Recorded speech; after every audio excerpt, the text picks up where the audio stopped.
Ladies and gentlemen, welcome to another Facebook Live. I'm Governor Spencer Cox, and I'm excited to be with you again tonight to be able to answer some of your questions. We so appreciate the questions that have come. We've already had hundreds of questions that came in via Instagram and Facebook. I'll only be able to answer a few of those, but hopefully if we don't get to yours, we'll be able to get to it next time.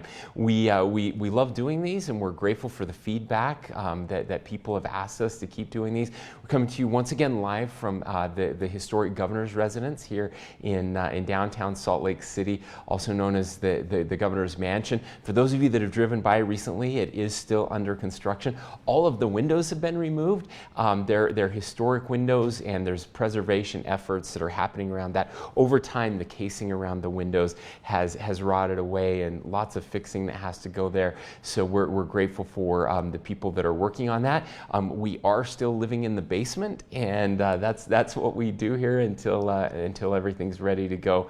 But we feel lucky to be here and can't wait for it to be open again, so that we can have the public come and see this incredible historic building. So I wanted to start tonight by just talking a little bit more about the drought. It seems like forever we were just talking about the pandemic, about the coronavirus, and the great news is that we're not talking about COVID as much anymore, but unfortunately now we're talking about something else that is plaguing us, and that is the severe drought conditions that we have right now. We've had droughts before, for sure, throughout my lifetime. In fact, that's the thing about Utah. It seems like the average is somewhere between drought and floods, and we tend to get a lot of that. But over recent years, we've certainly been in a drought cycle, some years worse than others. And this one is significantly worse. In fact, it's by some estimations, it's the second worst drought that we've had, the worst since 1956. By others, it's the worst drought that we've had in recorded history. So significant drought, and two factors. One, we had a dry fall. We didn't get nearly enough snow during the fall and early winter months. And so that set us back with our reservoirs and our water storage. And then we've had a very dry spring, culminating with where we are now with incredibly high temperatures, record high temperatures, and no rain in sight, no rain since last weekend. So that has led us to this very difficult situation. Just a couple data points. Our snowpack actually peaked 10 days earlier than usual, and again, it was a lower snowpack than usual. We were only at 81% of average for the state, and it's been much drier since then. Soil moisture, we actually started collecting soil moisture samples in 2006. And we've certainly had some dry years since then. Going back, 2012 was very dry in June, but this is the lowest soil moisture content that we've since we started monitoring in 2006. For those farmers out there, it's very dire. Our farm in particular, we have dozens of acres that we didn't even start watering because of the drought conditions. We knew we would be cut back and wouldn't have enough water. Focused on just a few of our fields that had the best chance, and I know many farmers are doing that. So we're well behind. Well below last year's progress. Beaver County, we heard from them reporting that producers are moving cattle and sheep out of their pastures later than normal due to poor range conditions. Hay and roughage supplies are in short supply, rated at 70% as either very short or short supply. Stock water supplies were rated 80% as either very short or short. Irrigation water supplies were rated 51% as either very poor or poor. So just all around, 100% of the state is in drought. With 90% in extreme drought and about 80% in exceptional drought, which is the highest of the drought levels that you can have. So we're asking people to do. We're asking people to conserve. Now, every water district is a little different with their requirements, so I would urge you to look to talk to your local water district, get on their website, find out what your restrictions are. But regardless, we need you to conserve even more. We're going to have some yellow lawns this year, maybe even some brown lawns. That's okay. Grass is very resilient. It will go dormant. It will come back next year. It's okay if our yards aren't as beautiful as they've been in years past. It's a kind of a badge of honor this year if our grass isn't green. That's okay. You may not know this. This was a little bit of a surprise to me, but a single lawn watering for an average quarter-acre lot, so not even a huge lot, but just an average quarter-acre lot in Utah uses about 3,000 gallons of water for every watering. So we were asking specifically to cut back. Farmers are cutting back. We ask people watering their yards to cut back as well. If you're in northern Utah, to only water twice a week, and in southern Utah, only water 3 times a week. Prioritize your trees and your shrubs. Let's keep them alive, but again, your grass will be fine. And we're asking businesses, local governments to cut back as well. I've issued multiple declarations here in the state and requiring executive orders requiring state usage to cut back as well, and just in your personal usage. Everyone just needs to be more careful. We are working on significant conservation measures. Utah does need to be better. This is long-term now. The short-term conservation measures are the thing I'm talking about. But long-term, we need to look at xeriscaping more, incentivize people to replace their sod with plants that use less water, and then encourage local municipalities to stop prioritizing park strips next to businesses. We don't need grass next to every Burger King or restaurant or business. We can do things that look beautiful and certainly maintain the character of our state without needing a tremendous amount of water. So lots of things we'll be doing in a long-term phase. We'll be working with the legislature on those as well, moving into the next legislative session. But right now we need everyone to do their part.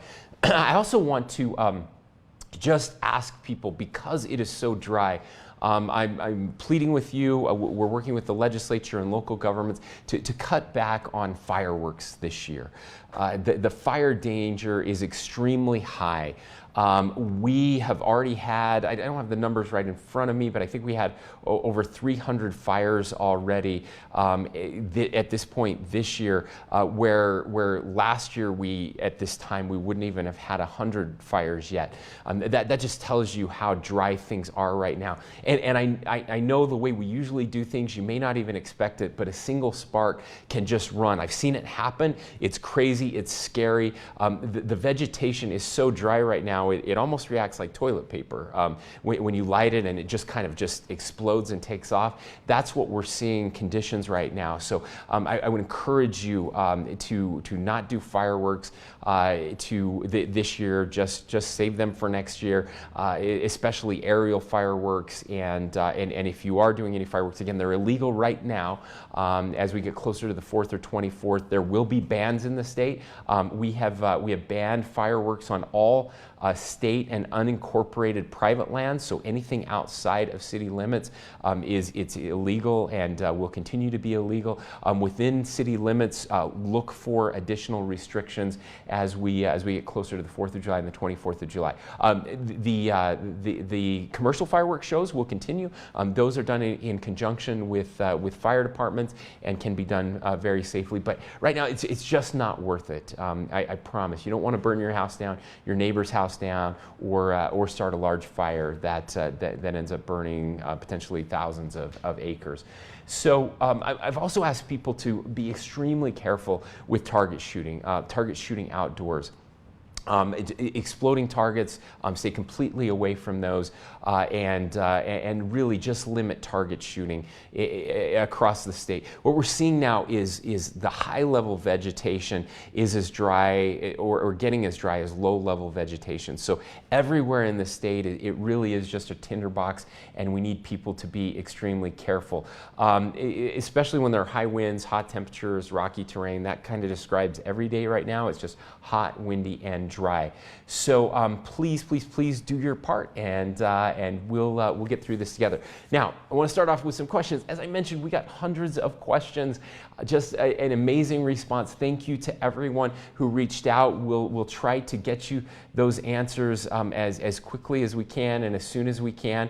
But I want to start. This is a great one. We had an Instagram follower who were asking any words of encouragement for the Utah Jazz. So look, I'm here to tell you, there's no reason to panic yet, okay? The series is tied 2-2. We're coming home. There's a reason we worked so hard.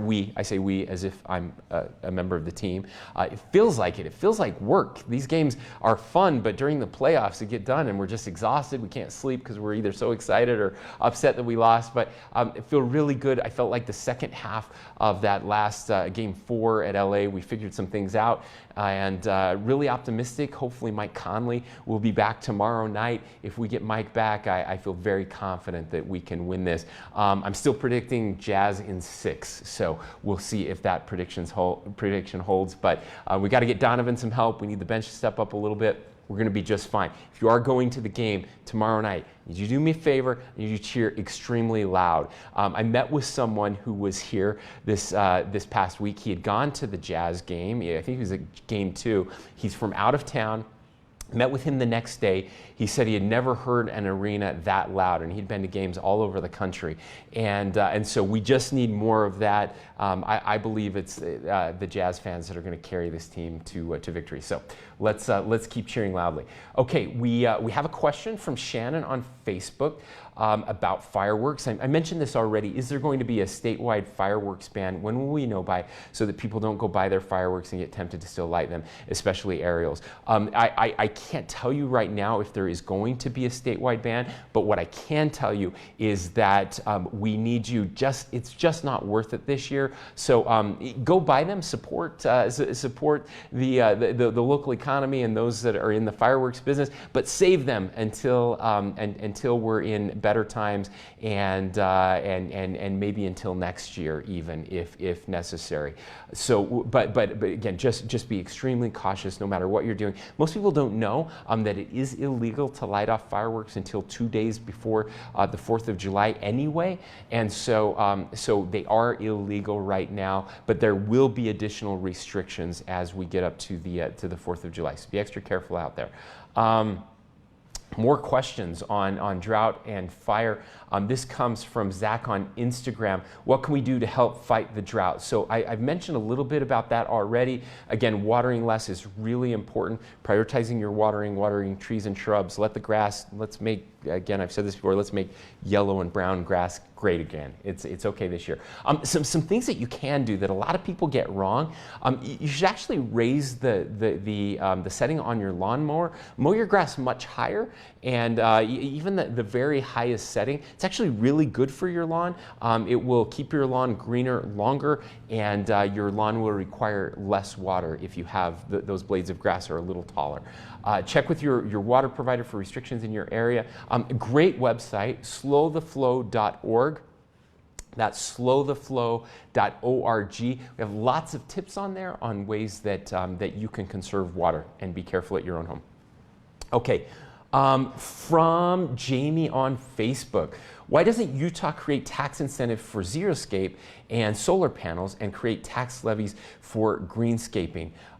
That's a very, very good question. When I mentioned long-term solutions to conservation, that's exactly what I'm talking about, Jamie. And those are some of the proposals that we will be taking to the legislature. We have some types of programs like this have been implemented at the local level in different areas.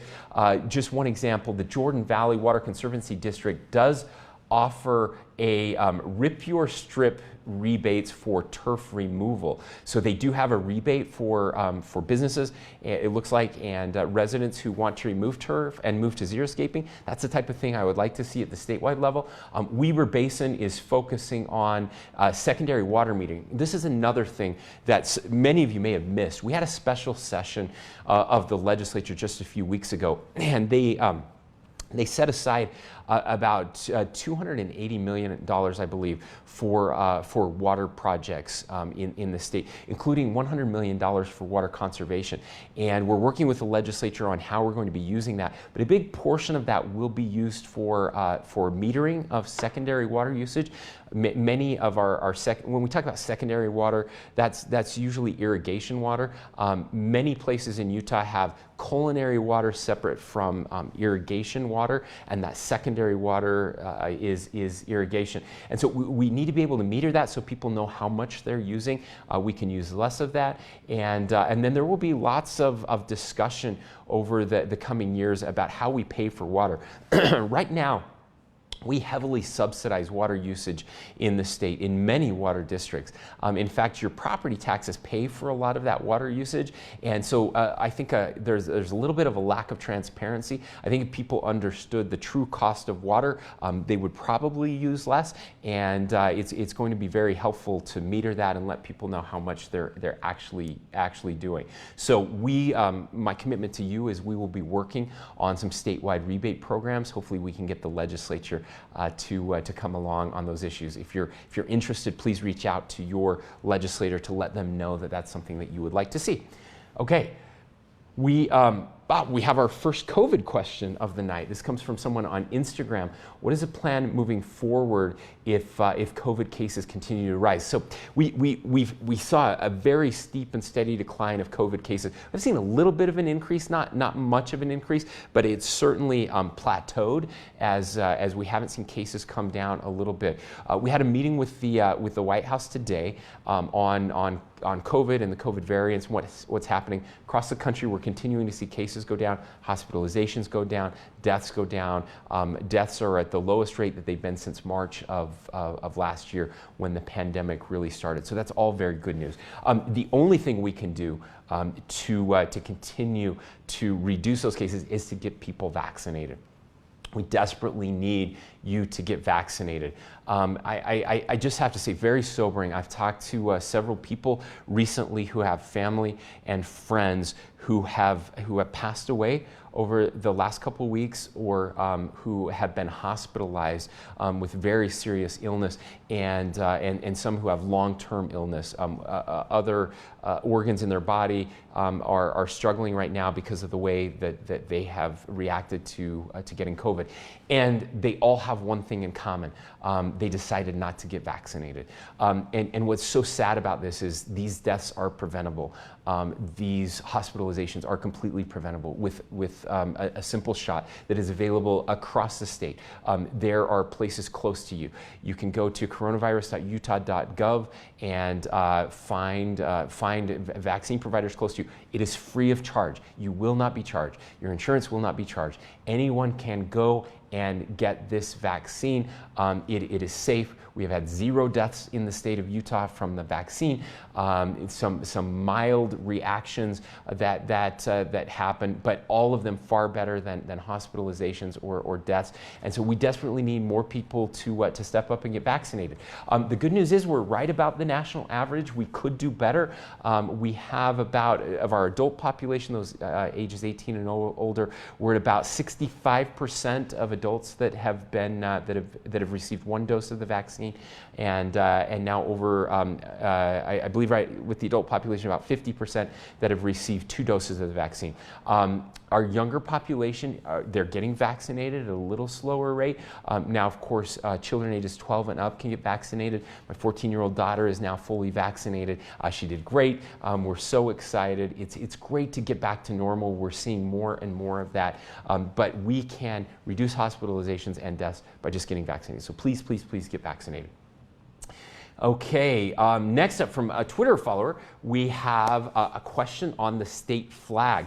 Why do we need a state flag? What's wrong with the one that we have? Well, I guess that's probably in the eye of the beholder a little bit, but let's talk about state flags.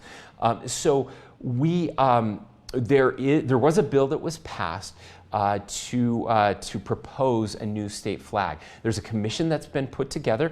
Their first meeting is tomorrow. I am part of that commission, as is the Lieutenant Governor. Senator Dan McKay was the sponsor of the bill in the Senate. I believe Representative Steve Handy from Davis County was the sponsor in the House, and so that is moving forward. We can talk a little bit about state flags. Generally, people who pay attention to these sort of things and care about flags will tell you that there are good state flags and there are not so great state flags. And Utah is in the not so great state flag category. Ours is called an SOB. Now, that doesn't mean what you maybe think it means. It's a seal on a bed sheet. So we have a state seal in our state. Every state has a state seal, and our state seal is awesome. The state seal is that circle that you see, and there are lots of things going on. There is an eagle and some arrows that represent the tribes in our state. There are portions of flags in there, a whole bunch of really cool things that you can see on the state seal. And we use the state seal for lots of different purposes. Some states, a few states, including Utah, decided to just throw their seal on a bed sheet. That's where SOB comes from. They just put that seal and they called it their state flag. So it's not really, I mean, it is a flag, but it's just the state seal that is on there. And so we will always have that seal. And there's kind of this idea that we can have the traditional flag, which is the seal flag, and then have a state flag that is different. Several states have gone through this process and have some really great flags that are simple, very noticeable. When you see that, you immediately know what state it is. Especially here in the West, in the Southwest, we have some great examples of that. Some that people like to point to are Colorado has a really great flag. New Mexico has a really great flag. Those are some examples. I would encourage you, fun family activity, just pull up the state flags and look at them. You can immediately tell which ones are the seal on a bedsheet flags and which ones aren't. And so for a really cool example of a flag change that was made just in the past couple years, I would encourage you to look at Mississippi and what they went through. They made a decision as a state to get rid of the stars and bars, which had certainly some really difficult connotations going back to the Deep South and the Confederate flag and some of the things that happened back then associated with slavery and other issues. They decided as a state to change their flag, and they came up with just a really awesome flag. And so I would encourage you to look at that one. Now, here's the good news. It's very likely that this change will be put on the ballot. We'll see what the legislature decides to do, but you'll get a chance to weigh in. If you once a new flag is proposed, it won't just be foisted upon you. The people of the state of Utah will likely have an opportunity to weigh in and see if they want the flag. I know that's what Senator McKay would like to happen, and I think most people would like to give you that opportunity. So if you love that idea, great. If you hate it, you'll be able to weigh in as well. But certainly let your legislator know if you're interested, and there will be public input, by the way, on flag designs and flag opportunities. So just a fun thing that can really bring the state together and unify us. Now, I know what you're thinking. Don't we have more important things to do? The answer is yes, we absolutely have more important things to do. But we can walk and chew gum at the same time in the state. These are some things that will be of interest to people and certainly get their attention, hopefully in a positive way. Okay, let's look at the new one. I've got a question from Kyle on Facebook around the Dixie State name change. And so this we've talked about this one before. I'm going to have my staff pull up the proposed name, and we'll share that with you. The idea of having a name change has been a little bit controversial. Not a little bit; it's been a lot controversial in southern Utah. We see that I've shared this story before, but anytime we make changes around institutions, we see that type of division. When Snow College, which is where I live down in Sanpete County, there was a proposal to change the color scheme and the logo of Snow College, and just adding orange to the traditional blue and white. It was incredibly controversial, divided the city, the county.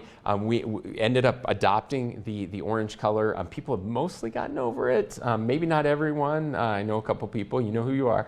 And so that was divisive. So changing a name obviously is very divisive. There have been lots of reasons for the proposed name change. Of course, Dixie is a nickname. That nickname came when pioneers moved into southern Utah.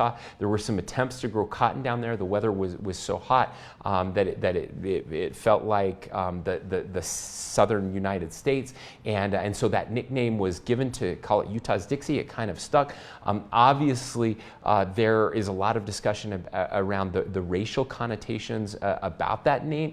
I just want to be very clear. If you support the name Dixie, that does not mean that you are a racist. That's not at all.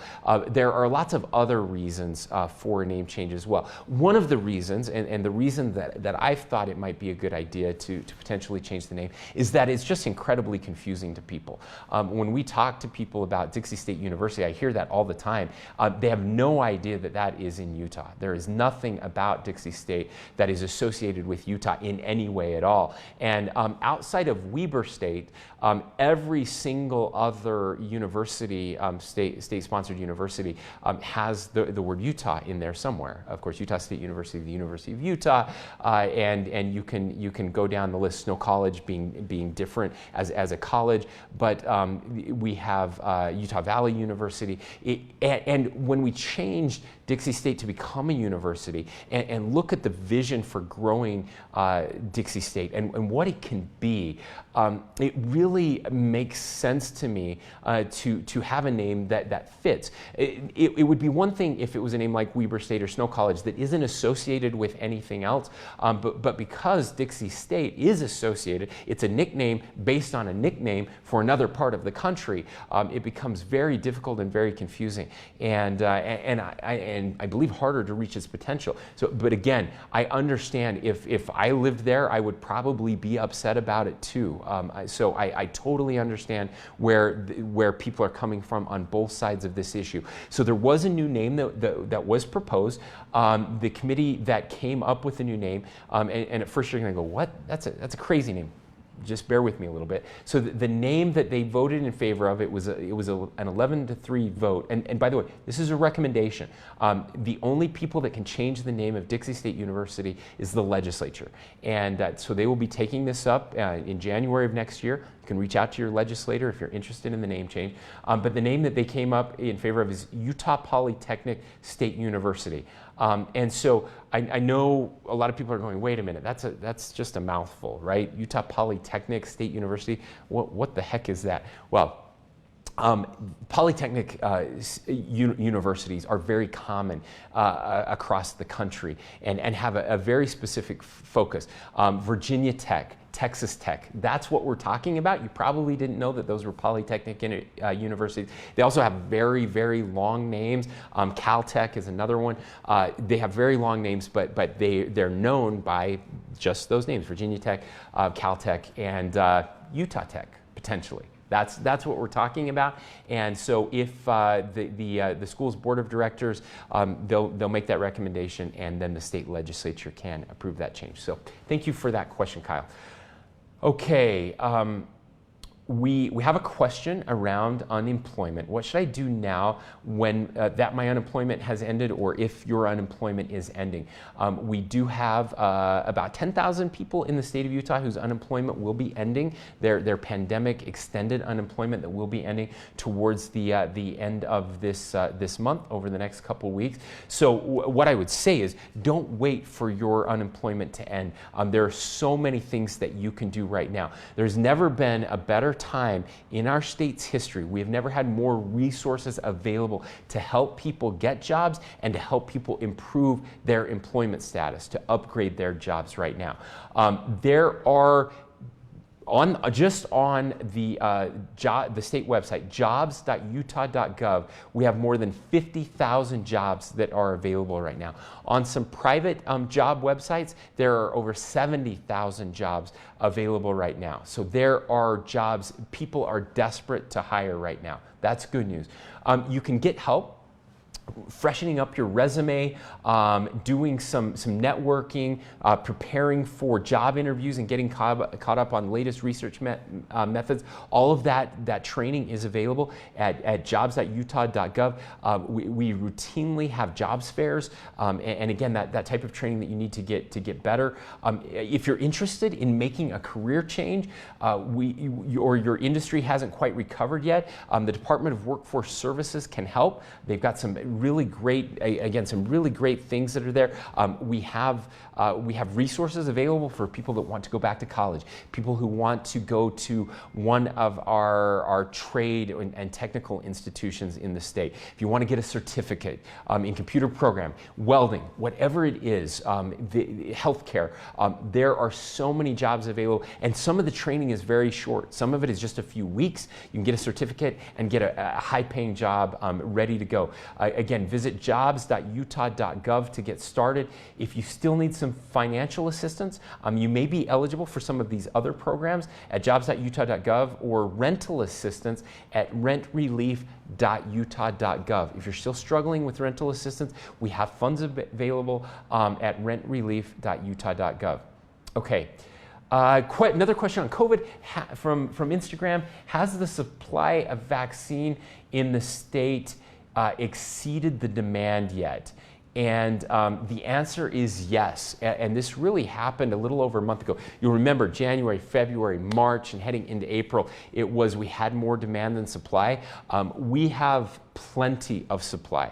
We have more supply right now than we have people that are interested in getting shots, and we can get more. And so the answer is yes, we have lots of supply. And some really good news. Something I'm really excited about is that extra supply that we have now in the United States, in Utah and other places. We are now sending that out to other countries to help with their recovery. I believe there were 1 million doses that were delivered to Mexico just yesterday or today, and that's great news. Over 100 countries are going to be receiving doses of the vaccine from Utah companies. From U.S. companies. These are U.S. companies developing these vaccines. These are U.S. workers that are producing them, and they're being sent out to save lives across the world. And so, again, this is just another example of the ingenuity. I said this, the hallmark, I believe, the best news coming out of this pandemic. I think future generations will look at the development of the vaccine that started during the Trump administration, and then the delivery of the vaccines that has continued into the Biden administration. This will be one of the things that future generations look at, that they marvel over, just the leaps and advances in science. I really believe it was a miracle to get these vaccines, get them out to people and get them out to the world, and to have so much available in such a short amount of time. So the answer is yes, we have lots more supply than we have demand right now. Okay, let's look at we've got a question on the Colorado River. What is Utah's plan for climate change? When it comes to our water, the Colorado River is drying up, wildfires and record high temps. So we talk a little bit about the Colorado River. We have more than 40 million people in seven states, and actually 2 states in Mexico, in northern Mexico, that rely and depend on the Colorado River. Of course, Utah is one of those. We also also irrigate about 5.5 million acres of cropland. So it is closely monitored, and the 7 basin states, we have the upper basin and the lower basin states, we're mostly part of the upper basin states, rely on it and work together to manage it. We have a compact that we've agreed on. It's a compact that's updated over time. Over the next few years, we will be revising that compact and working on those allocations together. So it's a vital natural resource, and it's often been described as the most regulated river in the world. In very complex ways. You think of cities like Las Vegas and Los Angeles that are dependent on that in the lower basin states, and of course states like Utah and Wyoming as part of the upper basin states. So we will again continue to work with them to help manage that river in the best way possible. The basin states are currently working with the Bureau of Reclamation as we're monitoring levels in places like Lake Powell and Flaming Gorge, and so we continue to work on that. And we're also constantly working on improving our efforts when it comes to our changing climate. Our climate is absolutely changing. I would encourage all of you to look at some of the great work that Congressman Curtis is doing around this right now. He's been a real leader in this space, and we're very excited as we continue to work with him. We have continued to improve our environment here in the state of Utah. If you look at what's happened with air quality over the past decade especially, but our air is cleaner now than at any point in any of our lifetimes. It's remarkable to see we've had about a 40% reduction in emissions, polluting emissions, in the state just over the last 10 years. And when you factor in the fact that we are also the fastest growing state, so we're adding all of these people, but we're continuing to cut down the types of pollutants that can lead to climate change and that lead to our inversions and our dirty air, all of those things. But there is certainly more that we can do. And when I mentioned with our long-term conservation, the work that we're doing with the legislature, all of those things are included as well to help with lowering pollutants in our state and making sure that our environment is cleaner and cleaner. We've had some extreme advances when it comes to renewable energy in our state. Utah is one of the leaders in renewable energy. We have an incredible project that we're working on right now called the Forge Project with the U.S. Department of Energy, and it's something that you should that I would encourage you all to look at. It's a really cool project around geothermal and being a world leader in geothermal energy. Of course, we have solar projects that are going in all over the state. We have some major wind projects that have been completed over the last few years, and an amazing announcement with the Biden administration. The U.S. Department of Energy announced in conjunction with Rocky Mountain Power, while it's not in Utah, it will have a great effect in Utah. It's actually in Wyoming, with clean, advanced nuclear energy, which has just tremendous potential. Obviously, we have to do it in a way that is safe and that protects our environment. But if you're really serious about energy and renewable resources of energy, we have to look at nuclear if we're going to make any major advances in that field. I'm also very excited. I met with the Secretary of Energy this week.